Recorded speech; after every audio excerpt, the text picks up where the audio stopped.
नाम परवीना है। मेरी उम्र 12 साल थी। मैं बहुत कम उम्र थी, जवानी की दहलीज पर कदम रख रही थी जब मैंने अपने आप को देखा कि मेरे अंदर नाजुक हुस्न बहुत ज्यादा था। मेरी माँ और बहन भी मुझे बातें सुनाया करती थी। छोटी सी उम्र में ही मुझे इतना बड़ा दुपट्टा दिया करती थी। मैं इस दुपट्टे को संभाल नहीं पाती थी और दुपट्टा अक्सर मुझसे इधर उधर गिर जाता था तो मेरी अम्मी मेरे मुंह पर थप्पड़ मारती और मुझे डांटती थी। मैं हैरान हो रही थी कि आखिर मुझे क्यों मार पड़ रही है। मैंने क्या किया है? मेरी और भी बहनें थी। मैं अपनी बहनों में सबसे छोटी थी। जैसे जैसे मैं बड़ी हो रही थी मेरे जिस्म में कुछ ज्यादा तब्दीलियां आ रही थी जो बहुत ही ज्यादा अजीब थी। मैंने बाकी लड़कियों को ऐसे नहीं देखा था। कम से कम मेरी उम्र की लड़कियां तो ऐसी नहीं लगती थी। अब तो मेरी अम्मी ने कपड़ों के साथ दुपट्टा नहीं बल्कि चादर बनाना शुरू कर दी थी। मैंने अम्मी से कहा कि मुझे गर्मी लगती है। अम्मी कहती कि गर्मी गई भाड़ में, इस चादर से अपने आप को लपेट कर रखना, नहीं तो किसी दिन तेरे पीछे कोई मुसीबत हमारे घर में आ जाएगी। चांद रात पर मेरी सारी बहनें बाजार जाने का प्रोग्राम बना रही थी। मैंने कहा मैं भी चलूंगी। उन्होंने कहा नहीं, इस वक्त बाजारों में बहुत रश होता है, इधर उधर के सारे लड़के आते हैं। मैंने कहा तो क्या हुआ, रश में तो मजा आता है। मैंने भी अपने लिए चूड़ियां और चीजें लेनी है। मेरी बहन ने कहा कि तुझे लेकर जाएंगे तो शहर के सारे लड़के तेरी तरफ देखना शुरू कर देंगे और हमें शर्मिंदा नहीं होना। तो घर बैठ, हम तेरे लिए सामान ले आएंगे। मैं अपने कमरे में चली गई और पोट पोट कर रोने लगी। जाकर आईने के सामने खड़ी हो गई। खुद को देखने लगी कि मेरा क्या कसूर है। अगर मैं ऐसी थी, बहुत से लोग होते हैं जिनके साथ इस तरह के मामलात होते हैं। किसी का कद छोटा होता है, किसी का कद जरूरत से ज्यादा लंबा होता है, तो किसी के जिस्म में चर्बी ज्यादा होती है और कोई बहुत पतला होता है। अगर मेरा नाजुक हुस्न ज्यादा था तो इसमें मेरा क्या कसूर था? मेरी अम्मी मुझे मेरी पसंद की कोई चीज भी खाने नहीं देती थी। मुझे इमली अचार खाने का बहुत शौक था, लेकिन वही सारी चीजें मुझसे दूर रखती थी। वो कहती थी पहले ही तुमने अपना क्या हाल बना रखा है, अगर खट्टी चीजें खाओगी तो और भी बड़ी भैंस बन जाओगी। अपनी अम्मी के मुंह से ये लफ्ज सुनकर मुझे अच्छा नहीं लगता था। एक दिन मेरी कजन ने मुझसे बहुत ही उल्टी बात कर दी। उसने कहा जो तुम्हारा हाल हो रहा है ना, तुमसे कोई लड़का शादी नहीं करेगा। ये बात सुनकर तो मैं गुस्से से लाल पीली हो गई। उससे लड़ने के लिए खड़ी हो गई और मेरा दुपट्टा गिर गया। हम लोग एक कजन की शादी में थे। सब लोग मुझे देखकर हैरान हो रहे थे। लोगों ने मेरी अम्मी से सवालात करने शुरू कर दिए कि आप लोग सबसे दूर दूर रहते हैं, ज्यादा आना जाना भी नहीं करते, और इसको तो आप कभी भी कहीं लेकर नहीं जाते कि कहीं कोई ऐसा मामला तो नहीं है कि इसकी पहले शादी हुई है और आप लोगों ने किसी को बताया नहीं और ये तलाक लेकर वापस आ गई है। मेरी अम्मी ने कहा आप कैसी बातें कर रही हैं, मेरी बेटी की शादी नहीं हुई, ऐसा कुछ नहीं हुआ। बस उस दिन के बाद से तो मेरी अम्मी ने मुझे किसी भी शादी में ले जाना ही बंद कर दिया। और ये वो उम्र थी जब शादियों में जाने का इंसान को बहुत शौक होता है कि तैयार होकर अच्छे कपड़े पहनेंगे, सबको देखेंगे, सलाम दुआ करेंगे, खाना पीना होगा। लेकिन मेरी अम्मी ने अब मुझे कहीं भी लेकर जाने से तौबा कर ली थी। आहिस्ता आहिस्ता मैं बड़ी होने लगी तो मेरी मुसीबतें और भी ज्यादा बढ़ने लगी। मेरी अम्मी को हर 4 महीने बाद मेरे कपड़े बनवाने पड़ते थे। अब तो वो मेरे कपड़ों के अंदर इतना कपड़ा रखती थी कि अगर मुझे कपड़े तंग हो जाएं तो वहीं से सिलाई करके कपड़ों को खुला कर दें। वो कहती थी कि तेरे बाप की थोड़ी सी तनख्वाह है और मैं तेरे लिए हर 4 महीने बाद नए कपड़े नहीं बनवा सकती। मेरे कपड़े बहुत जल्दी फट भी जाते थे और एक ही जगह से फटते थे। मेरी एक बहुत अच्छी दोस्त थी जिसका भाई बाहर के मुल्क में होता था। मैंने उसे अपना मसला बताया। उसने कहा एक दवा होती है, गोलियां होती हैं, इनसे ये मसला हल हो जाता है। अगर तो वो गोलियां खा लेगी तो तू भी आम लड़कियों की तरह नॉर्मल हो जाएगी। ये बात मेरे दिमाग में बैठ गई कि मैं नॉर्मल नहीं थी। मैंने उसे कह दिया कि वो मेरी मदद करे, मुझे किसी तरह वो गोलियां मंगवा कर दे दे, मैं उसे पैसे दे दूंगी। ये कहकर मैं पुरसुकून हो गई। फिर 2 से 3 दिन बाद मेरे लिए एक रिश्ता आ गया। अम्मी ने मुझसे कहा कि तुम तैयार रहना। ये सुनकर मैं समझ गई कि मैं अपने घर वालों पर बोझ बन गई हूँ और वो जल्द अज जल्द मुझसे जान छुड़वाना चाहते थे। मैं खामोश हो गई। बोलती भी तो क्या बोलती, अपनी अम्मी से लड़ाई तो नहीं कर सकती थी। मुझे इस बात का एहसास था कि वो मेरी माँ है, लेकिन वो शायद ये बात भूल गई थी कि मैं उनकी भी औलाद हूँ। वो भी मुझसे छोटी, लेकिन अपने वजूद की वजह से मैं सबसे बड़ी लगती थी, इसलिए वो घर वाले सबसे पहले मेरी शादी कराना चाहते थे। जब मेरे लिए शाम को रिश्ते वाली आई तो मैंने काले कपड़े पहन लिए। मेरी अम्मी कमरे में आई और मुझे देखा। मैंने कहा अम्मी कैसी लग रही हूँ? बहुत खूबसूरत लग रही थी। उन्होंने कहा ये सूट के साथ ये दुपट्टा क्यों लिया है? मैंने कहा इसके साथ यही दुपट्टा है। अम्मी ने कहा ये तो बहुत छोटा है। मेरी दूसरी बहन को कहा वो दूसरा दुपट्टा लेकर आए, वो सूट के साथ चल जाएगा। जब मेरी बहन वो दुपट्टा लेकर आई तो वो बहुत बड़ा था। मैंने कहा अम्मी मैं इस दुपट्टे को कैसे संभाल पाऊंगी? अम्मी ने कहा कि संभालना पड़ेगा, अपने आप को छुपा कर बैठना। मुझे उनसे बातें बहुत अजीब लग रही हैं, पर उन्होंने मुझे दुपट्टे में ऐसे लपेट दिया कि बस मेरा चेहरा ही दिखाई दे रहा था और मुझे कहा कि 15 मिनट बाद चाय लेकर बाहर आ जाना। लड़के वाले आ चुके थे और लड़के की माँ, फूफी और दादी आई थी। वो लोग अम्मी से बातें कर रही थी। मुझे मेरी बहन ने आकर खबर दी। उसने कहा कि ये लोग तो ज्वाइंट फैमिली वाले हैं, इनका घर मर्दों से भरा पड़ा है, क्या बनेगा तेरा वहाँ? तुझे तो अपने आप को इस तरह से छुपा कर रखना पड़ेगा जैसे पुराने जमाने में मिस्र के लोग किया करते थे, जिसमें सिर्फ उनकी आंखें नजर आती थी। वो बन के घूमना पड़ेगा। वो बुरी तरह मुझ पर हंसने लगी और उसके हंसने की आवाज मेरे दिमाग में किसी हथौड़े की तरह लग रही थी। ये सब मुझसे बर्दाश्त नहीं हो रहा था। 15 मिनट के बाद मैं बाहर आई तो जिस तरह से मैं बाहर आई थी, जाहिर है उन्होंने मुझे देखकर अजीब सा ही रद्द अमल देना था। पर जब मैं सोफे पर बैठी तो मेरा दुपट्टा थोड़ा सा ढलक गया। कुछ मैं खुद भी लापरवाह सी थी और कुछ मुझसे ये दुपट्टा इतना संभाला भी नहीं जा रहा था। उन्होंने कहा बहन बुरा न मानिएगा, लेकिन आपकी बेटी की शादी पहले से हो चुकी है। तो मेरी अम्मी ने कहा नहीं, इसकी शादी कहाँ, ये तो सबसे छोटी है, वो तो चौथी वाले की पढ़ाई चल रही है और वो पढ़ाई में बहुत लायक है, इसीलिए हम चाहते हैं कि वो पढ़ाई पूरी कर ले तो उसकी शादी करवा दें। उन्होंने कहा कि ये तो शादीशुदा लग रही है, ऐसा लग रहा है इसके 2-3 बच्चे हैं और ये बेचारी रुल सी गई है। ये बिल्कुल वैसी लग रही है। ये तो गैर शादीशुदा लड़की नहीं लगती। गैर शादीशुदा लड़कियां तो दुबली पतली होती हैं। माना कि शादी के बाद औरत का वजन थोड़ा बढ़ जाता है और जिस्मानी शक्ल भी बदल जाती है, लेकिन शादी से पहले तो मैंने किसी लड़की को ऐसा नहीं देखा।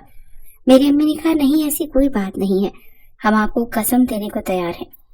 अब इससे ज्यादा और क्या होता? उन्होंने कहा नहीं, हमें तो मामला ही और लग रहा है। हमारा बेटा बड़ा लाडला है और फिर आजकल तो ठीक ठाक लड़कियों के भी लोग मुंह भर भर कर बातें करते हैं। आपकी बेटी को ब्याह कर ले जाएंगे तो सारी जिंदगी लोगों के सवालों के जवाब देने पड़ेंगे। हम माफी चाहते हैं, हमारे माशरे में रिश्ते से इनकार ऐसे नहीं होता। लोग कहते हैं कि फोन करके बाद में बता देंगे और फोन करके कह देते हैं कि हमें आपकी बेटी पसंद नहीं, लेकिन उन्होंने तो मुंह पर ही इनकार कर दिया और वो भी इतने बुरे तरीके से। वो लोग तो चले गए पर अम्मी ने मुझे थप्पड़ से मारना शुरू कर दिया। उन्होंने कहा कि तेरे इतने सारे रिश्ते रिजेक्ट हुए हैं, लेकिन इस दफा जो बातें मुझे सुनने को मिली हैं मैंने जिंदगी भर भूल नहीं सकती। मैं एक अच्छी औरत हूँ, सारी जिंदगी एक अच्छी बीवी, एक अच्छी माँ बनकर गुजारी है और सिर्फ तेरी वजह से मुझे ऐसी बातें सुनने को मिल रही हैं जो मैंने कभी भी नहीं सुनी थी। मैंने 2-3 दिन तक खाना नहीं खाया, लेकिन किसी ने मुझसे ये नहीं पूछा। फिर मेरी दोस्त मुझसे मिलने आई और चोरी चोरी मुझे वो दवा पकड़ा दी। उसने कहा तुम्हारी दवा आ गई है। मैंने कहा मुझे अब इसकी जरूरत नहीं, वो लोग मुझे पसंद करके नहीं गए, उन्होंने शादी करने से ही इनकार कर दिया। ये सुनकर मेरी दोस्त कहने लगी अरे पगली, ये आखिरी रिश्ता थोड़ी था तुम्हारे लिए, और भी रिश्ते आएंगे, तब तक तुम ये गोलियां खाकर स्मार्ट बन जाना। फिर मेरी दोस्त चली गई। मैंने उसके सामने कुछ गोलियां एक साथ खा ली। फिर मैंने 2 दिन से खाना नहीं खाया था। जब बाहर निकली तो मेरी तबीयत खराब हो गई, मैं बेहोश हो गई। जब मुझे होश आया तो मैं अपने कमरे में थी। मुझे पता चल गया कि शायद मैं बेहोश हो गई थी क्योंकि मैंने खाना नहीं खाया था। चलो अब तो मेरे घर वालों को मुझ पर थोड़ा सा रहम आ जाएगा, क्योंकि मेरी तबीयत इतनी खराब हो गई थी कि मैं अपने होशो हवास से बेगानी हो गई थी। लेकिन जैसे ही मेरी अम्मी कमरे में आई और उन्होंने मेरे मुंह पर रख कर थप्पड़ मारा, मैं हैरान रह गई कि मैं बिस्तर में पड़ी थी, मेरी हालत भी गैर थी। उन्होंने ये क्या किया? उन्होंने कहा बेशरम, तुझे शर्म नहीं आई? कौन से बाहर के मुल्क से तूने गोलियां मंगवाई हैं? किस किस्म की गोलियां हैं ये जिनको तू खा रही थी और इन्हीं की वजह से तेरा ये हाल हुआ है? इसका मतलब है कि तेरे इरादे कुछ और हैं, तो जानबूझकर सबको अपना आप दिखा रही है, तो सबको बताना चाहती है कि मैं बहुत खूबसूरत हूँ, मैं बड़ी मोटी ताज़ी लड़की हूँ। शर्म नहीं आती तुझे ये सब करते हुए? तुझसे मुझे ये उम्मीद नहीं थी। कुछ भी हो सकता था मगर ये सब नहीं करना चाहिए था। अब तो मैं अपनी अम्मी की तरफ देख भी नहीं रही थी, बस सिसक सिसक कर रो रही थी। अम्मी ने वो गोलियां बाथरूम में फेंक दी और ऊपर से पानी बहा दिया। मैं रोने लगी मगर अम्मी ने मुझे देखा तक नहीं और कमरे से बाहर चली गई। फिर इस बात को कई दिन गुजर गए मगर सब घर वाले मुझसे नाराज थे। कोई मुझसे खाना भी नहीं पूछता था। मुझसे कोई बात नहीं करता था। ऐसे लगता था मैं नफसियाती मरीजा बन गई हूँ, पागल हो गई हूँ। फिर मेरे लिए एक रिश्ता आया। लड़की की माँ देखने के लिए आई, लेकिन लड़की की माँ की आंखें कमजोर थी। इनके साथ उनकी एक भांजी भी थी। उसने उन्हें बताया कि लड़की अच्छी है, हमें पसंद है। मैं चुपचाप बैठी रही, मैंने कोई बात नहीं बोली। अपने आप को चादर में छुपा के रखा था। मेरी बहनें हंस रही थी कि अगर तुम्हारी सास की आंखें कमजोर ना होती तो वो कभी भी तुम्हारे लिए हाँ न बोलती। और जो लड़की साथ आई थी उसकी उम्र तो कम थी, उसे क्या पता तुम्हारे क्या हालात हैं। अब मैं किसी भी बात का जवाब नहीं देती थी। मैं अपने लिए लड़ना छोड़ चुकी थी, क्योंकि मुझे पता था कि अभी मेरे सामने एक और जंग थी। मेरे शौहर ने भी मुझे बातें सुनानी थी। उसने भी कहना था कि तुम्हारी पहले शादी हुई है या तुम्हारे कोई बच्चे पैदा हुए हैं। मुझे ये सब सुनने की आदत हो गई थी। जब मेरी शादी की तैयारियां हो रही थी तो मेरे कपड़े बन कर आ रहे थे। मेरी सास बहुत अच्छी थी, बहुत प्यार से बातें करती थी। उन्होंने कहा कपड़े पहनकर एक दफा देख लो। मेरी बहन के मुंह से निकल गया। उसने कहा अभी तो शायद पूरे आ जाएंगे, लेकिन बाद में तो खुले करवाने ही पड़ेंगे। शायद 1-2 हफ्ते के बाद ही खुले करवाने पड़े। मेरी सास ने कहा ऐसी बातें क्यों कर रही हो, जरूर मजाक कर रही हो, लेकिन होने वाली दुल्हन के साथ ऐसा मजाक नहीं करते। होने वाली दुल्हन पर अल्लाह का बड़ा करम होता है। उसकी शादी हो रही होती है, जब वो रुखसत होती है, अपने घर में कदम रखती है, उस वक्त तो जो भी दुआ करे पूरी हो जाती है। उसका दिल मत दुखाओ। मेरी सास मेरी बहनों को डांट रही थी। मैं अपनी सास की बातें सुनकर खुश हो रही थी। चलो कोई तो मेरे हक में बोल रहा था। मैंने देखा तो मेरी बहन का चेहरा ऐसा हो गया जैसे किसी ने उसकी बहुत ज्यादा बेइज्जती कर दी हो। मुझे पहली बार ऐसा लगा जैसे किसी ने मेरा साथ दिया है, लेकिन मेरी सास की नजर कमजोर थी। अगर वो मुझे किसी दिन देख लेती तो शायद वो मेरा साथ ना देती। मैंने अपने शौहर की तस्वीर देखी। अब मुझे डर लगने लगा। और मेरी सास ने भी मुझे बताया कि मेरा एक ही बेटा है और वो बहुत जज्बाती है, उसे गुस्सा बहुत आता है, इसीलिए मुझे ऐसी लड़की चाहिए जो सब्र कर सके। मैं बिल्कुल खामोश रही, एक जिंदा लाश लग रही थी। आज मेरी शादी की रात थी। मेरा शौहर आने वाला था। मुझे मालूम था वो भी मुझे देखकर बुरा भला कहेगा। मुझे इसकी बात सुननी पड़ेगी। सारी जिंदगी ये सब बर्दाश्त करना पड़ेगा। जैसे मेरे शौहर ने कमरे में कदम रखा, उसने अपनी शेरवानी उतारकर एक तरफ रखी। अब वो शलवार कमीज में था। उसने मेरा घूंघट हटाया और माशाअल्लाह कहा, और फिर कहा तुम तो बहुत खूबसूरत हो। मैं हैरान हुई कि सब कुछ मामूल के मुताबिक क्यों हो रहा है। फिर उसने मेरे सामने मुंह दिखाई का तोहफा दिया और कहा मुझे इसका तोहफा पसंद आया। मैं चुप रही। फिर उसने मुझसे बात शुरू कर दी कि हम हमेशा एक दूसरे का साथ देंगे। तो मुझे बहुत पसंद आई हो। मुझे लगता है मेरी जिंदगी बहुत अच्छी गुजरेगी। फिर शादी की पहली रात गुजर गई। अगला दिन भी आ गया। अब तक वो किसी से फोन पर बात कर रहे थे। शायद कोई उसे शादी की मुबारकबाद दे रहा था। कह रहा था कि अल्लाह ने मुझ पर बहुत करम किया। मुझे एक बहुत अच्छी साथी मिली है, वो बहुत खूबसूरत है। मैं उससे बहुत खुश हूँ। मुझे लगता है कि मेरी जिंदगी बहुत अच्छी गुजरेगी। मुझे हमेशा से ऐसी बीवी चाहिए थी जो इतनी खूबसूरत हो, और बीवी पसंद की हो तो जिंदगी अच्छी गुजरती है। शौहर की ये बात सुनकर मैं हैरान रह गई कि क्या मैं उसे इतनी पसंद आई हूँ और वो ऐसी बीवी चाहता था। शादी के 3 दिन बाद मेरी वालदा ने हमारे लिए एक पार्टी का एहतमाम किया। मैं अपने शौहर के साथ घर में दाखिल हुई तो मेरी वालदा ने फौरन मुझसे पूछा तुमने कपड़े कैसे पहन रखे हैं। मेरी अम्मी ने कहा कि इसकी जरूरत नहीं है, मैंने अच्छे कपड़े पहने हुए और मेरे शौहर को ये पसंद है। अम्मी ने मुझे हैरान होकर देखा। उन्होंने कहा तेरा शौहर तुझे 1 हफ्ते में वापस छोड़ देगा। मैंने कहा 1 हफ्ते में क्या, पूरी जिंदगी में नहीं छोड़ेगा। मेरे शौहर ने मेरी अम्मी को देखा तो कहा क्या बात है आंटी, कोई परेशानी है। उन्होंने कहा नहीं बेटा, हम खाना खाने बैठे तो मेरी बाकी बहनें भी मौजूद थी। मेरे शौहर ने उनके सामने मेरी बहुत तारीफें की। उनसे कहा जब से फरबीना मेरी जिंदगी में आई है मेरी तो जिंदगी मुकम्मल हो गई है। मैं बहुत खुश हूँ।